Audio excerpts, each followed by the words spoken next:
Sebuah patung perempuan aneh tiba-tiba muncul di tengah jalan. Orang-orang yang lewat tertegun, karena belum pernah melihat patung yang terlihat begitu nyata seperti itu.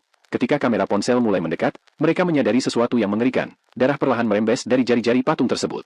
Seorang gadis yang penasaran mendekat untuk melihat lebih jelas. Namun, ia langsung terkejut ketika melihat kepala patung itu juga mulai mengeluarkan darah. Barulah semua orang sadar, ini bukan patung biasa. Ini adalah tubuh manusia yang dijadikan patung. Polisi setempat segera melakukan penyelidikan.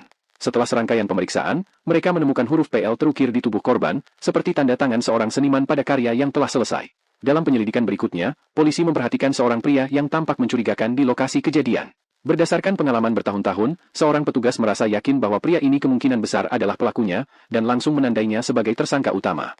Namun, yang tidak ia ketahui, pria bermata satu itu memiliki latar belakang yang luar biasa.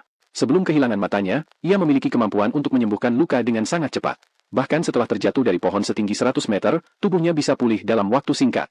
Namun suatu hari, ia mengalami nasib nahas, diculik oleh pemburu organ.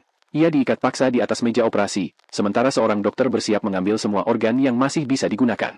Tapi saat dokter mulai mengangkat organnya, ia tiba-tiba merasa ada sepasang mata yang mengawasinya dari belakang. Ketika berbalik, dokter itu terkejut, bola mata anak itu menatapnya. Dokter segera memalingkan bola mata itu, tetapi saat menoleh lagi, mata itu kembali menatap ke arahnya. Ketika dokter sedang menerima telepon, tubuh Jack, pria di meja operasi, tiba-tiba sudah menyembuhkan diri sendiri. Keributan membuat sang dokter menoleh, dan melihat pria yang baru saja ia bedah kini berdiri, dengan lubang matanya yang mulai menutup kembali. Teriakan dokter memanggil para komplotannya.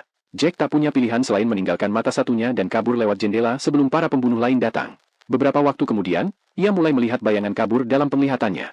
Ketika menutup satu mata, bayangan itu perlahan menjadi jelas. Melalui penglihatan itu, Jack melihat seorang pria duduk di depan komputer, dan di layar muncul huruf PL, sama persis seperti tanda yang ditemukan pada kasus patung manusia. Saat itulah Jack menyadari, kemungkinan besar bola mata miliknya telah ditransplantasikan ke orang lain.